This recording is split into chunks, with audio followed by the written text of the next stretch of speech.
1903 ஜூலை 15 அன்று விருதுநகரில் சிவகாமி அம்மாளின் மகனாக காமராஜர் பிறந்தபோது அந்த தாய்க்கு தெரியாது தனது பிள்ளை உலகம் போற்றும் ஒரு உத்தம தலைவனாக போகிறான் என்று.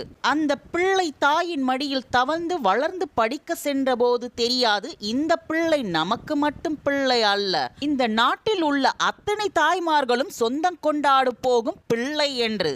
படிப்பை துறந்து தேச விடுதலையில் ஈடுபட்ட போது அந்த தாய் அறிந்திருக்கவில்லை இந்த பிள்ளை இந்த தேசத்திற்கே பெருமை தேடி தரப்போகிறான் என்று.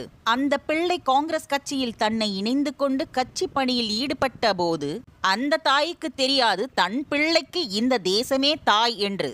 அதனால்தான் அந்த தாய் பின்னாளில் கூறினாள், துறவியாகிவிட்ட பட்டினாத் அடிகளை அவர் தாய் துறந்து விட்டது போல் நானும் என் மகனை இந்த நாட்டுக்காக துறந்து விட்டு நிற்கிறேன் என்று. எந்த தாய்க்கு வரும் இந்த மனோதைரியம்?